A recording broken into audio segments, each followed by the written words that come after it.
Hi everyone, welcome back. This is a special video for two reasons. One, we're working on a very special tree, and we'll get to that in just a minute.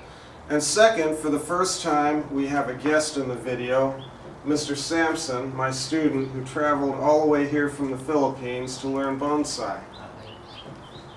Now let's talk about this tree a little bit. This is a grafted Shimpaku Juniper. It is a single point graft near the base on the back, and you can see the graft union down here. And this tree, like some very old and special bonsai, has a name, and this tree's name is Tribute. And the reason this tree is named Tribute is because I originally styled it in a demonstration in the spring of 2004 as a tribute to John Naka shortly after his passing. The reason I chose this particular tree and this particular style was because I created this tree with advice and counsel and guidance from John Naka, and originally I had intended to ask him to do the shaping in 2004, and unfortunately, due to his passing, I had to carry on alone. So we called that demonstration a tribute to John Naka, and I named the tree Tribute in his honor. At any rate, today what we want to do here with this tree is put it in a better pot. This oval pot was chosen as a growing pot because it was the right size and shape, but it's a little bit too wide for the tree and not strong enough for the trunk base, which is quite massive. So I chose this deep rectangle here, and this was part of a shipment of pots that my supplier bought, and she told me that this pot is a style which has been discontinued and is no longer available because it's not fashionable.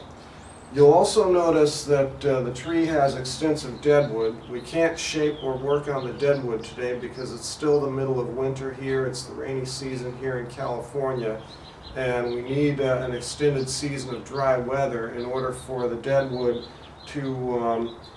to react properly to the carvings. So at this point we're just going to repot the tree, get it situated in its new pot, and hopefully in a later video later on this spring we can work on the deadwood, and maybe with a little luck we can even get this tree to showable status by the time of our annual bonsai show in June.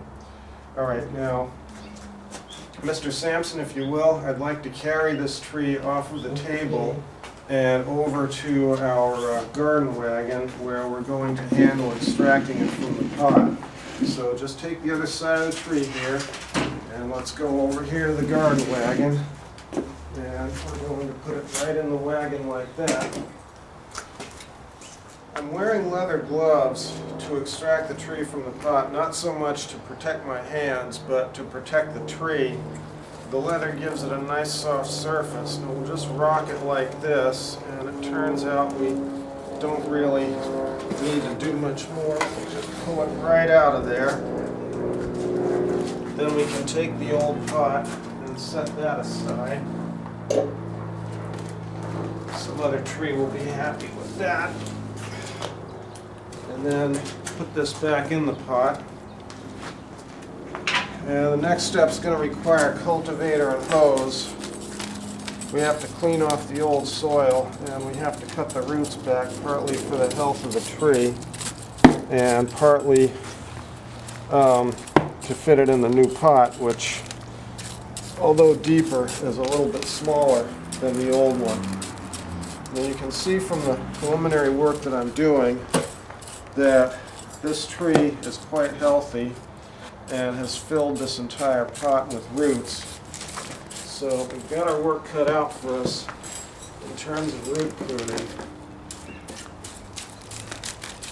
Yeah, we've got roots taking laps around the outside of the root ball because it's been a few years since this tree was repotted. So I think after a little bit more of this, we're going to go at it with the water jet from the hose. We've cleaned most of the old soil off of the root ball, and the tree has a very nice fine root ball, but you'll notice it was in an oval pot. We're going into a rectangle, So we have to remove some more root mass from the front and the back. Sorry, I'm kind of straining to hold it up here. It's actually quite heavy. So we'll take it over and we'll work on it some more and see if we can get it to fit this pot a little bit better. We've trimmed the root ball to size and it fits into the pot very nicely now. The only thing is we have to adjust it for height, and to do that we have to put soil in the bottom of the pot until we get the tree to about where we want it in the pot. So let's do that right now.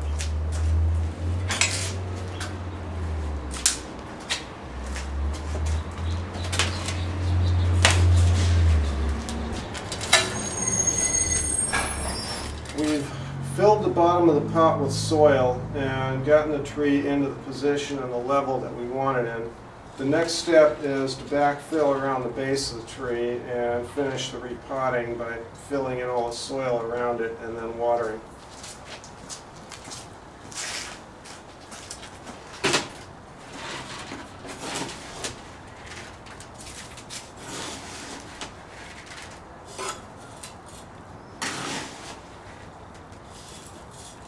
The soil mix we're using is my usual mix.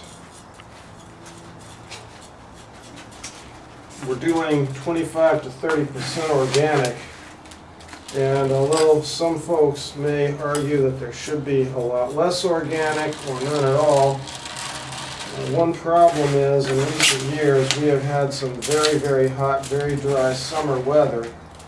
And this particular type of juniper is very vulnerable to a pest called red spider mites. And they're at their most vulnerable if they get deprived of water in hot, dry weather. So what I've found is using a little bit of extra organic for better water retention in the soil means you don't have red spider mite issues during the hot weather. And we'll just keep filling in around here.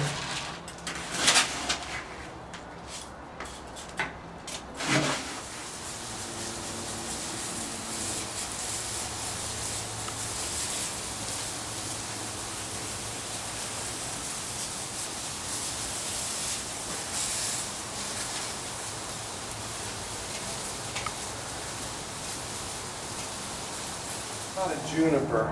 Its styling is not quite complete yet. It still needs extensive work on the deadwood, including resolution of an area at the base where we had to save some rotted deadwood using high-performance wood filler, also commonly known as Bondo.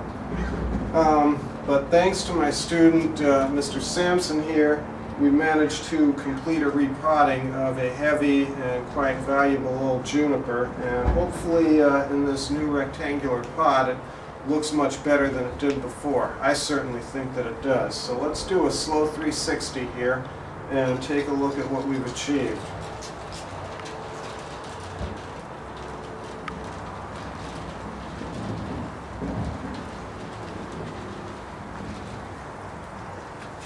Thank you for watching, folks.